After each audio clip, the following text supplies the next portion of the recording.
DJ. Pigeni baba makofi tena. Makofi ya mkaribisho kiongozi wetu wa miaka mingi ambaye he has never let Kenya down. He has never, look at his history. You can say so many other things. But kama kuna kiongozi patriotic who has had Kenya at his heart for all those years, he has been there. Ni huyu baba. Hawa wengine waoshi. Taki kusema mengi mimi. Basi mpigeni makofi sasa tutungumzie. Asante. Haya. PNU hoye. PNU hoye. Nasema PNU. PNU. Kazi iendelee. Kazi iendelee. Asante sana. Kiongozi wa PNU na viongozi wengine wote ambao wamefika hapa siku ya leo. Viongozi wa PNU pande hii hamjambo. Hamjambo tena. We have come at the invitation of Mr. Munya kwa hii hafla ya leo ya PNU. And we are very happy to be here today. Because PNU is part of our history of multi-party democracy. And as you know, members or the founders of PNU were with us at the inception of multipartyism in this country.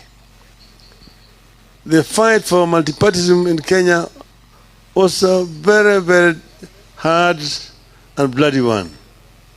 And many Kenyans lost their lives in doing that struggle. So the day when ultimately Kanu went to Kasarani and the declaration was made to remove that section 2A, was a historic day for Kenyans. They said to toa ile section 2A, Bianyalo alisema tuwache watu. And then we were Ford exploded. Kenyans were everywhere on the streets. So after that, parties came up. Since that time, it was first originally only Ford. Then came DP.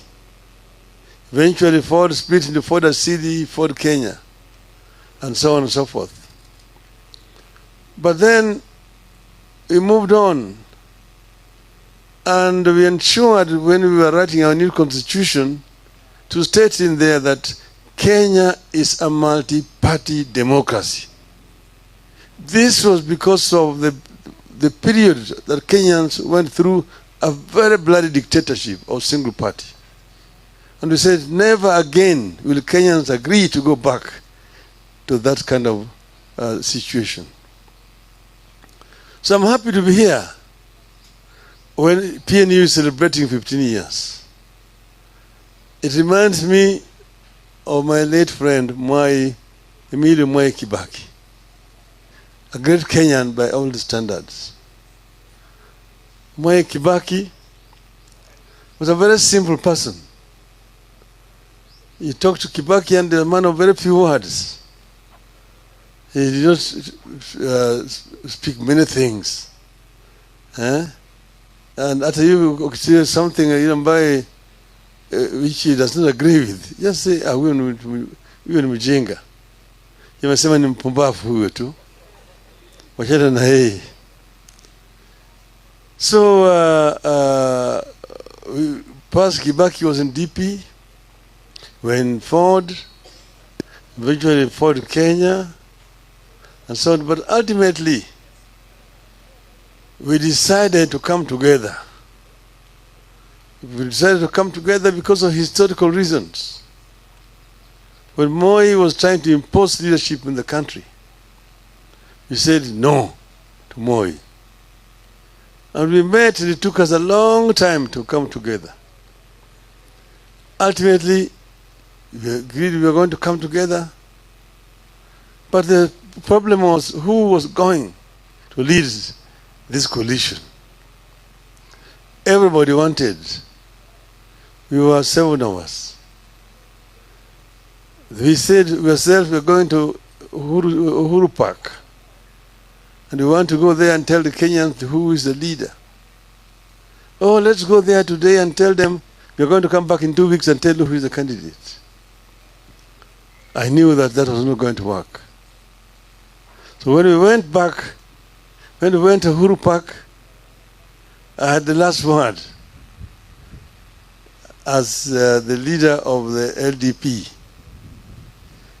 And I mustered the courage and say, no, si Mzee Kibaki anatosha.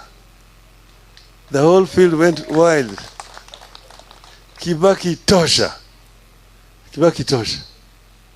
And that's what the people were waiting for. And after that, NAC came together and brought the people of Kenya together. And we then went to elections and we won the elections. They said in leading international journals and papers, including New York Times and the Times of London, that Kenyans were the most optimistic people in the world at that time. Kenyans believe yote inawezekana. Why? Because they said they were unbogable. We were unbogable. And that was the spirit of NAC. Unfortunately, because Kibaki had suffered the accident, Kibaki was infirm.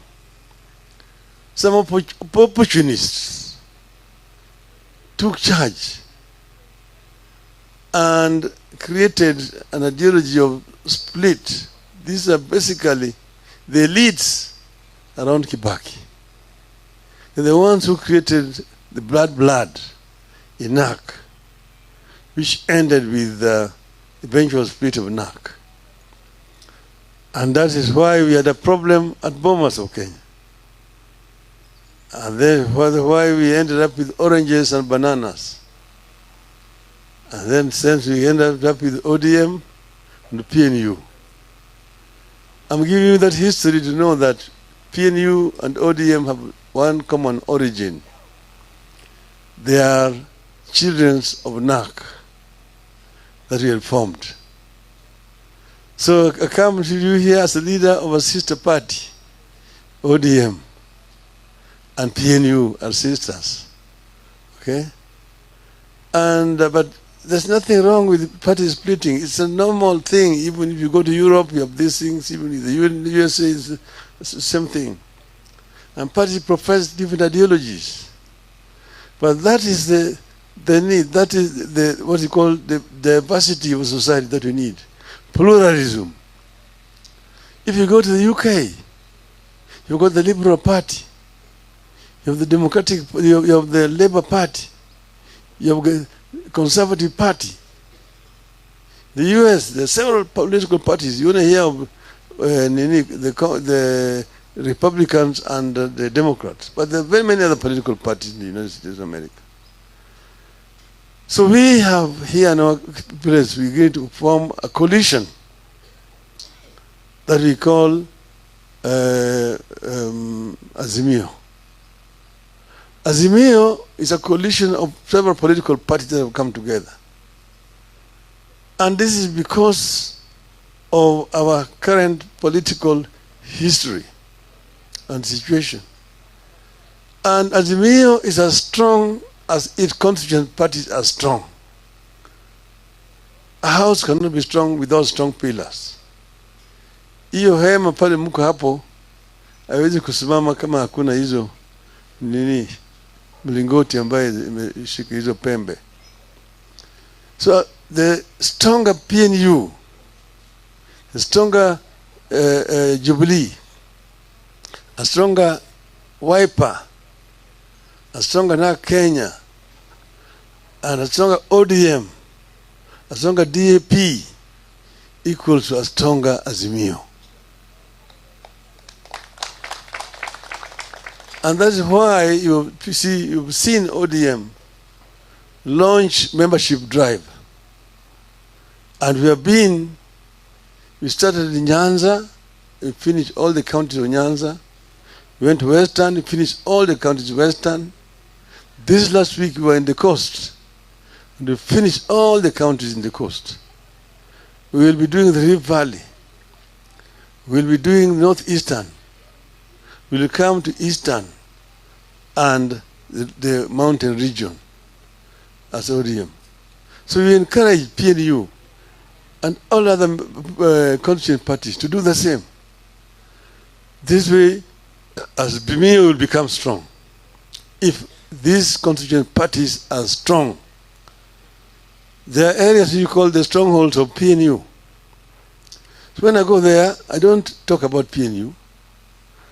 When I go there, I just encourage members there to be PNU. And I also say ODM is also available. Like this Saturday, I'm going to be in Meru. You're good with Monya. Yes, he's going to be there next week. When I go there, I'll send his greetings.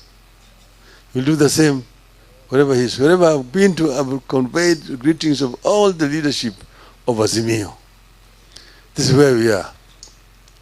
But currently, this regime is failing because of poor advice. Because of poor advice. And I want to give them a free advice. You know, when we came to government, we found a government that was bankrupt. Kibaki himself was sick, but he could give us advice on what to do in his sickbed. But we were there, implemented what we agreed on as our policies. Look, for example, we had promised the people that we are going to implement a free primary education from day one. When we entered, we found a bankrupt economy. But Kibaki told us, because we had promised this to the people, we must implement it. We must implement it. He was in this sickbed when he was talking to me. And I went and told our people, we must implement free primary education this first term. It was January. And we started implementing free primary education from the first year that we went into government, because it was a promise. And immediately the enrollment shot up. The facilities were overwhelmed. There were no classrooms. Children were learning under the trees. People enrolled up to 84-year-old, Mr. Marubi. But we said it will go on. Then some donors began to come up. USAID, DFID, so come to give us assistance to put up structures, classrooms, and so on and so forth. It was implemented, and eventually it became a true success. The issue of this housing problem that these people are struggling with is not a new thing. It is in our manifesto as Azimio. They didn't have it in their manifesto. They borrowed it, but they don't know how to implement it. Us, we knew how to implement it. You see, when I was at the beginning, I was a minister for roads, public works, and housing. Housing was in my docket. Roads was in my docket. Public works, all these public buildings were in my docket. First, I traveled all across the country. I went to all the districts at that time. The first 3 months. I was looking at the status of roads. I was looking at the status of public works and housing generally. I came back and wrote a paper which I presented to the cabinet. And I said that for this government to make an impact that people can see that there's a change in our country, I need more money in my docket. So I want each and every ministry to donate 5% of their budget to my ministry. Some members in the cabinet opposed me. Members supported me. And Kibaki supported me. So my ministry was given more money for this program. And that is how we began to, because most of the roads in the country were dilapidated. Those had been tarmacked. And we had only 9,000 kilometers of tarmac roads. Of those 9,000 kilometers, 45% was in deplorable condition, requiring complete recarpeting. But I needed more money to build new roads. So I found when the cost of constructing roads was 55 million shillings per kilometer, a standard 5-meter gauge road. I sat with my engineers down,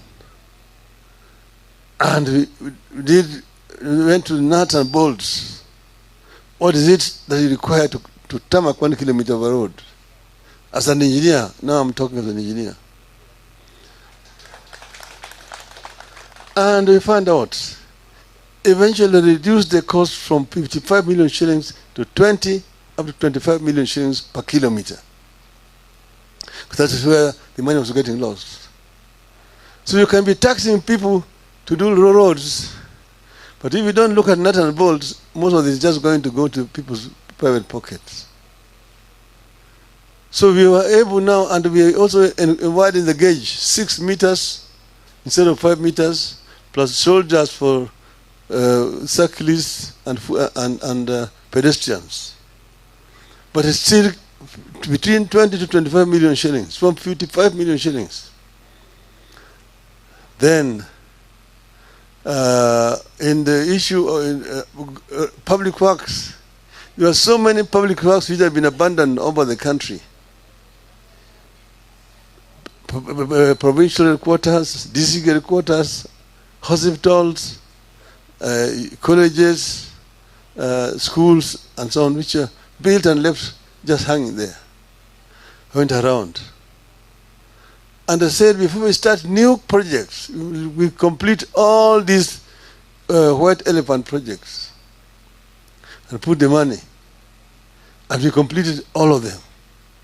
All those which were, you see, you saw the Nyayo, how do you call it? Nyayo, the one on Thika Road. Nyayo, what? It was for vehicles up there. And then we had provincial headquarters in Kisumu, there was one in Mbale, in Vihiga, there was one in Chicago, there was all over the place, and hospitals. But the housing, affordable housing thing, was an issue. I went to Malaysia. I went to Singapore. I went to Korea and saw what they had done in what they call this affordable housing scheme thing. I came back here and revised the housing policy, how to roll out this housing program. And the day I presented it in Parliament, and it was approved in Parliament, because I found a very old housing policy which had been in place since 1966. The day it was approved, there was a cabinet reshuffle, and housing was removed from my docket. But I continue to push this affordable housing thing. The most successful example is found in South Korea, done by General Park Chung-hee. And it is founded on basic fundamental human rights for the people. If you go there, we have put them in our constitution. It is also in the ODM manifesto. 1, the right to life. Every Kenyan has a right to life. Number 2, the right to food. Each and every Kenyan has a right to food. 3, right to shelter. Each and every Kenyan has a right to shelter. Nobody should sleep on the streets. 4, right to health. Every Kenyan has a right to health and Medicare. If one is sick, whether they have money or they have no money, they have a right to Medicare. 5, right to education. Every child born in our country has a right to education, even if the parents have no money. From primary, from nursery, primary, secondary, up to university. Then right to work and so on and so forth. But if you're doing this affordable housing thing, it must be affordable. We came up with slum upgrading in towns because we found that in Nairobi, 60% of the population here live in slums. And we started with Kibra, which was in my constituency, to do slum upgrading, that program. And how do you do it? Because it's not a standard thing as one size fits all. That you have got one design of flats or in apartments and people are paying so much and you're going to deduct to go and construct. First, you're solving basic problems. You're solving the problem of shelter, housing. But secondly, you must also solve the problem of work. 3, the problem of education. 4, the problem of health care. So all those settlements which are being done there, they're not the same designs. Depend on the need and the area. Here, people are going to be living here. Where are they going to work? Where is the market? Where is the health center? Where is the school? So it becomes one community. One community.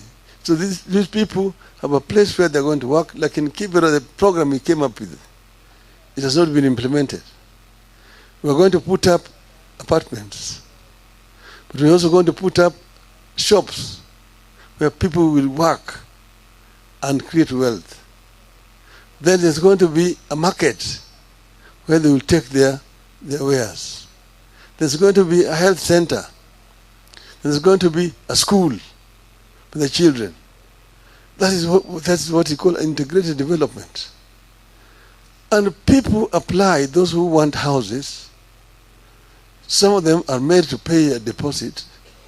The government made provision in the budget for rolling out this program countrywide. So there are definitely beneficiaries who are going to benefit, who will not lack beneficiaries who will come voluntarily to agree 10% I will pay, 15% I will pay. But not that each and every person must pay, whether you're going to benefit from this program or not. You must pay. Even if you have a house already, you don't need a house. You must pay. Upende, usipende. Hiyo lugha ya upende usipende tulizika na katiba mkongwe. Hatutaki kusikia tena. Hatutaki tena kusikia mambo ya upende usipende. Hiyo ilienda na nyayo. Kwa hivyo sisi wa Kenya, kama mnataka tufanye hii maneno, watu waketi chini.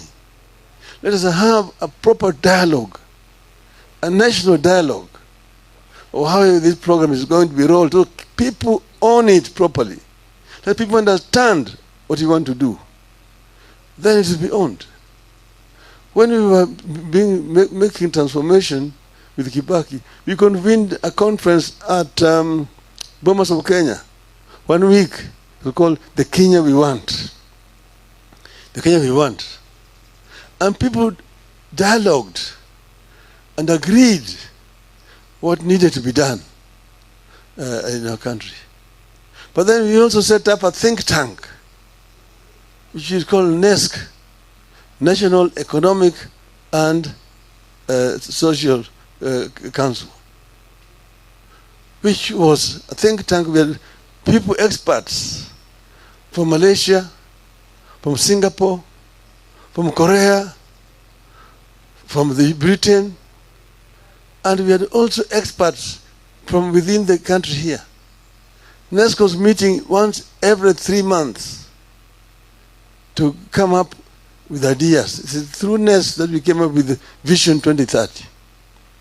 It's through NESC that we came up with the idea of SGR,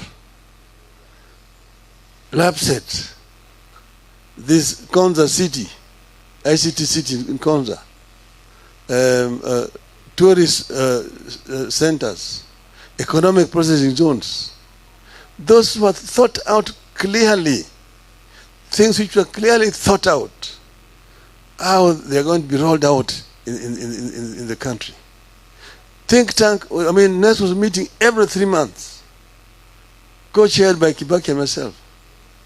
Most of the time, Kibaki will chair the first meeting, but I will chair all the other meetings. I chaired the last NESC meeting in February 2013. It has not been held up to today. So this is running around without any think tank, no thinking, just tutafanya hii, tumeandika katika manifesto yetu, but nobody is thinking.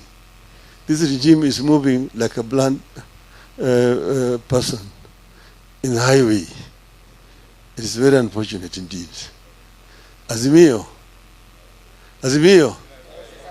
Azimio. Azimio. I don't want to bore you much longer. Thank you very much. Asanteni sana.